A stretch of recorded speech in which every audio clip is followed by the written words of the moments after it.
La PAC se cale sur l'ensemble du fonctionnement européen et notamment les fonctionnements budgétaires de l'Union européenne qui sont validés par période de 7 ans. Donc régulièrement, on reprend les discussions.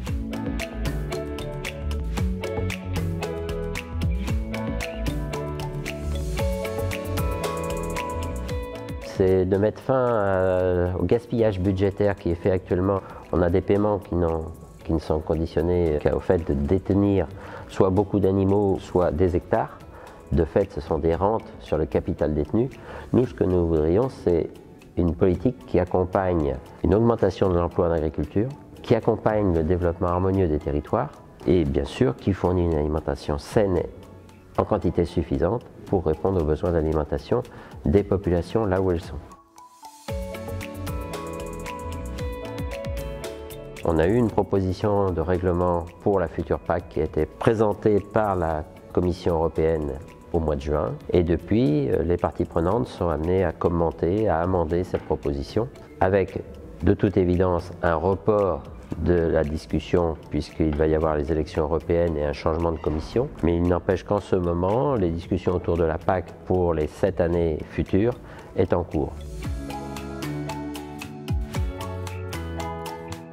Les négociations de la PAC se font en plusieurs étapes. On part toujours d'une proposition de la Commission européenne.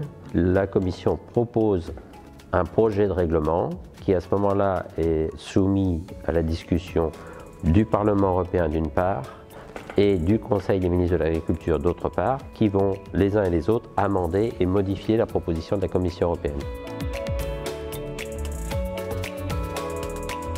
Toutes les parties prenantes interviennent, notamment les syndicats agricoles. On a aussi tous les lobbies habituels et on a aussi une implication d'organisations environnementales ou d'organisations de solidarité internationale qui essaient de se faire entendre. Simplement, les moyens des uns et des autres ne sont pas tous comparables. L'enjeu essentiel, c'est de voir comment l'outil qu'est la PAC peut servir de levier pour changer les modèles agricoles, accompagner les agriculteurs dans une transition pour répondre aux nouvelles attentes et aux nouveaux enjeux du changement climatique tout d'abord, qui est quand même un enjeu qui conditionne tout simplement la viabilité de notre planète autour des questions d'élevage, de bien-être animal, autour des questions de santé et d'utilisation des pesticides. Les citoyens peuvent intervenir d'une part en apportant leur soutien à différentes organisations, notamment l'initiative de la plateforme pour une autre PAC qui réunit 33 organisations, laisse beaucoup de marge de manœuvre à travers ces 33 organisations pour soutenir un autre modèle d'agriculture. Plus nous serons nombreux dans les différentes organisations, plus notre parole sera entendue. Après, la PAC, elle concerne l'alimentation au quotidien.